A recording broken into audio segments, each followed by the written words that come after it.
చలాకి చంటి, మా చలాకి చంటి చాలా రోజులైంది ఇలా అందరితో హ్యాపీగా కలిసి మాట్లాడి.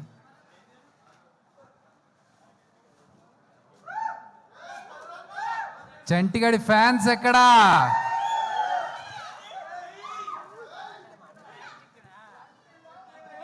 చంటిగారు మాట్లాడాలి. చంటిగాడు లోకల్.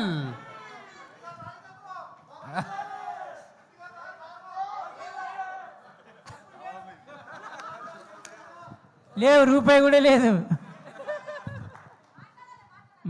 అదే చెప్తున్నా. ముందు ఈ మంచి కార్యక్రమానికి ఇచ్చేసి అదే చెప్తున్నారా? అరే చలేస్తుందని చాలా పేరు సైలెంట్గా నన్ను చేతిలో మొమెంటో పెట్టారు. ఏదో చెప్పని అంటారు. నువ్వు ఇందాక మాట్లాడదామని ముందుకు వస్తుంటే నేను మాట్లాడాను, వాడు తీసుకున్నాడు. సరే, ఇప్పుడు ఈ కార్యక్రమాన్ని ఇచ్చేసిన ప్రతి మంచి మనిషికి థ్యాంక్ యూ సో మచ్. దయచేసి ఈ సినిమాని థియేటర్లో చూడండి.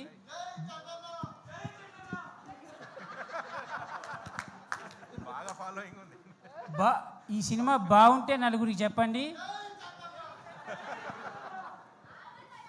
బాగాలేకపోయినా ఒక నలుగురికి చెప్పండి. నువ్వు బయటికి రారా, పనుంది నీతోటి.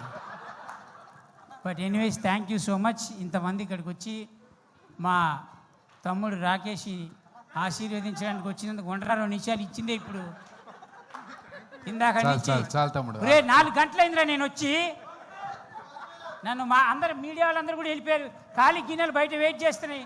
10:30 అయింది. గ్లాసులు కడుక్కునే టైం అయింది. ఎవరికి అర్థం కావట్లేదు. బట్ ఒక్క నిమిషం, అరే ఒక్క మాట చెప్పేస్తే వెళ్ళిపోతారు. ఒక్క నిమిషం. థ్యాంక్ యూ సో మచ్ చెప్పేసారు. అరుచుకోండి ఇక. సరే, థ్యాంక్ యూ చంటి. నీ అమూల్యమైన ఈ స్పీచ్కి మేమంతా ఫిదా అయిపోయాం. బైరన్న గారిని